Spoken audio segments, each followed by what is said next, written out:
South American leaders appear to be aligning against Maduro's Venezuelan government via a new diplomatic group called PROSUR. But will their efforts pay off? Stay with us.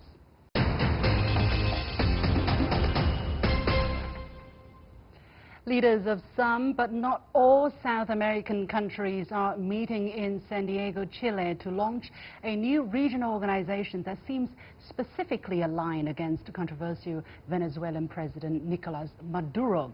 Announced by the Colombian President Ivan Duque last January, PROSUR is designed to function as an organization for regional cooperation, but its primary purpose appears to be replacing UNASUR, the Union of South American Nations, which was developed 10 years ago by the late Venezuelan leader Hugo Chavez to counter U.S. influence in the region.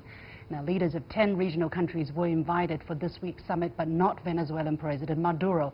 Why exactly is UNASUR breaking apart, and will this new group succeed in further isolating Maduro?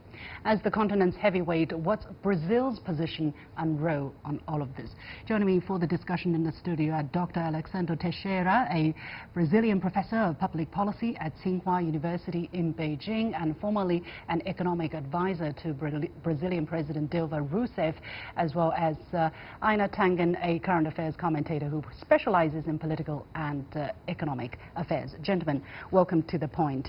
So, very interesting picture we're seeing there. Some countries invited, some countries not, and one country not, but the opposition leader of that country is invited, and by that I mean Juan Guaido, who is the opposition leader or the self-declared interim president of Venezuela. So why such a divide, Professor Teixeira? Explain us the background, please. Yeah, it's basically it's a very difficult. When you try to integrate it, you start organization already fragmented, so it's a problem.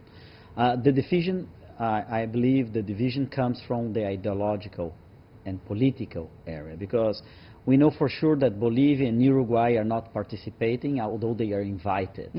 And the UNASUR created 10 years ago, as you said, by President Hugo Chavez, President Kirchner, and President Lula. So we had, I would say, center-left-wing alliance in the region that possibilitated that. Now we have a different perspective in terms of scenario, because you have a more center-right-wing, and President Duque as well as leading with President Piñera, and probably, is not sure, President Bolsonaro wants to take that as an opportunity to show political traction of the region. So in my opinion, I believe that it's going to have difficulties in terms of operate like UNASUR had. Okay. We have at least 7 integration organizations in Latin America already working. Okay. So one more on top of that, would that be meaningful? Einar, your take on whether or not this organization can be successfully born, and what do you think is the real purpose of this organization from the kind of division we're seeing, who's invited, who is not?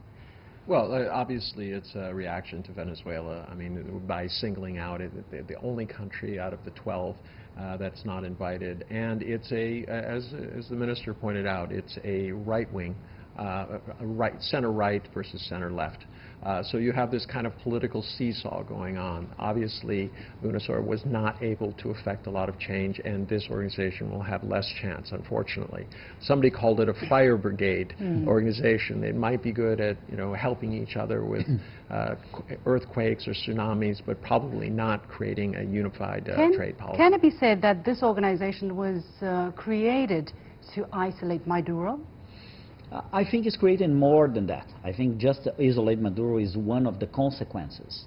But this new government... But actually, the Colombian president actually said explicitly that it's designed to function as an organization to replace the UNASUR, which was... replace UNASUR and repel any not democratic government, as he mentioned. But I think what they're trying to say, they are new governments, like Bolsonaro is a new government. So they need to have at least a minimum coordination in terms of especially trade and investment. Because in Latin America, just to have a number, just 20% of the whole trade in the area is in the region. That's very small.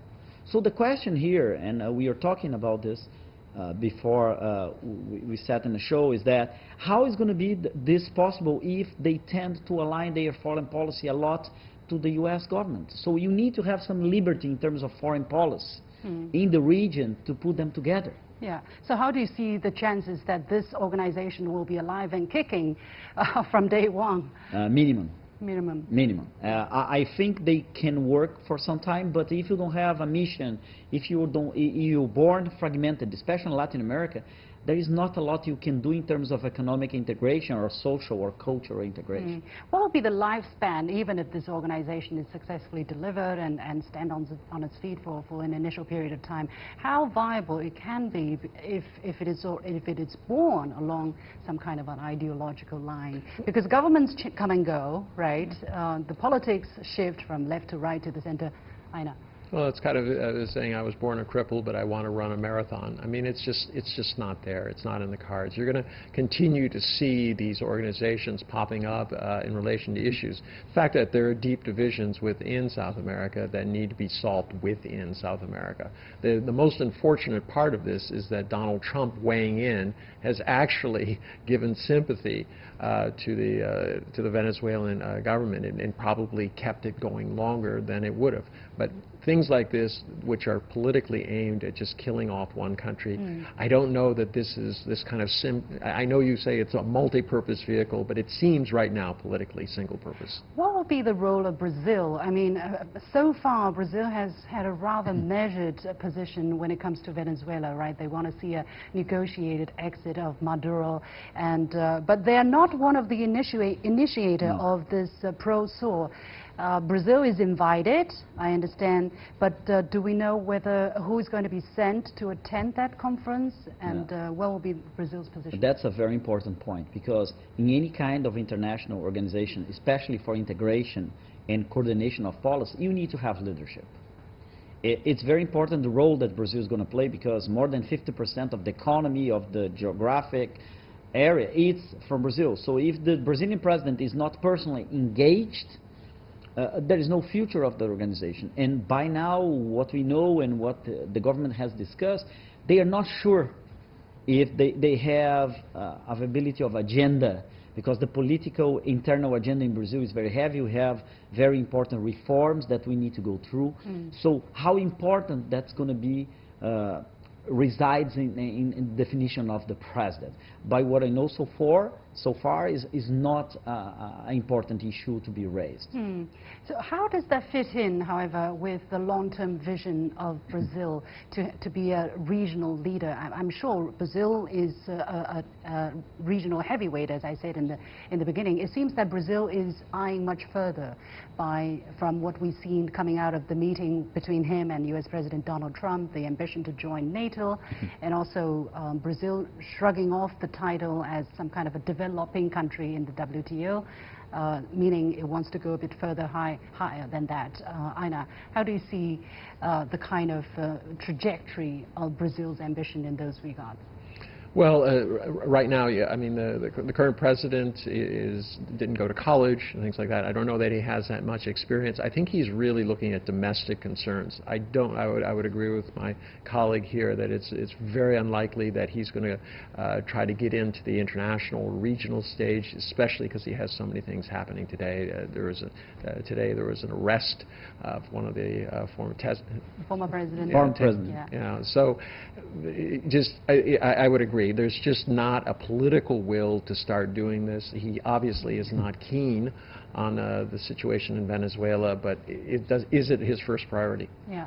So, but if it is not sure what's going to be the future of this organization, is it too early to ask what would it mean for China, what would it mean for the United States? No, I think there is a lot on stake in those terms.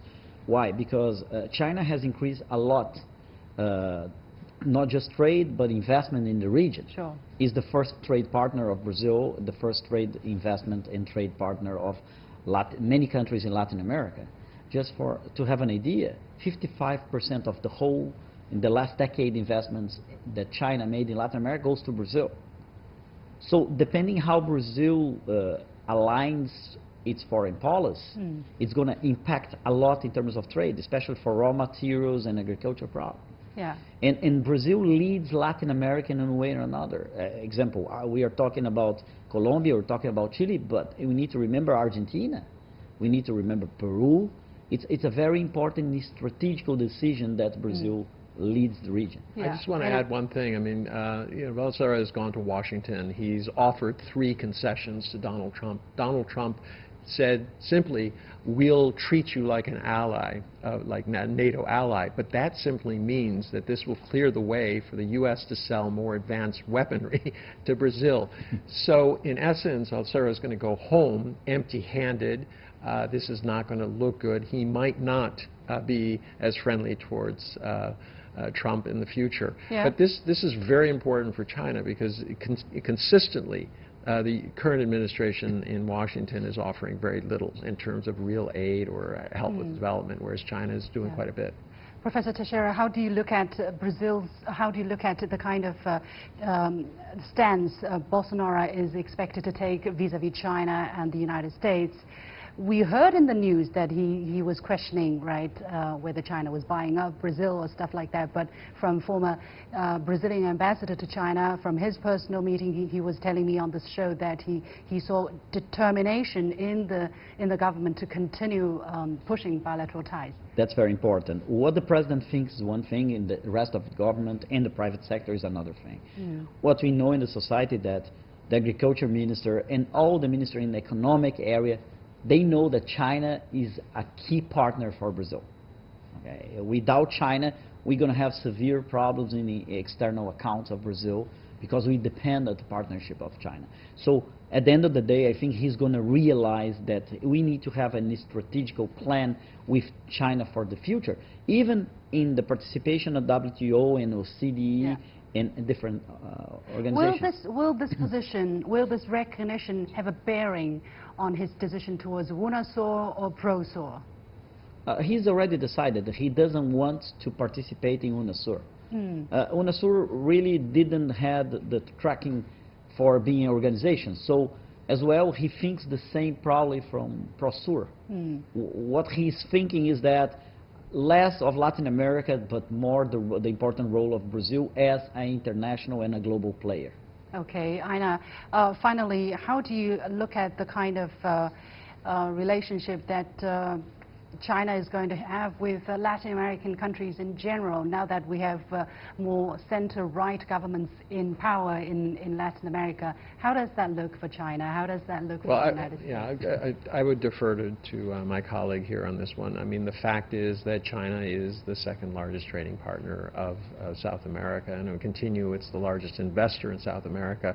That will continue. The U.S., in 1 year, China puts in more than the U.S. put in officially over 20 years. But what about the fate of Maduro finally coming back, Professor Teixeira? It's very difficult to say right now about this. I think we must have democratic and respect the situation in Venezuela. I think pushing aggressively will not be in good proposal. Okay. We have to leave it there. Many thanks to Professor Alessandro Teixeira, a Brazilian professor of public policy at Tsinghua University, and Einar Tangen, a current affairs commentator. And with that, we come to the end of this edition of The Point with me, Liu Xin. As always, you can follow me on Facebook and Twitter using the handle The Point with LX. Download the application called CGTN to watch the show on your mobile devices, or go to YouTube and look for CGTN The Point. Thanks for watching. You've got The Point.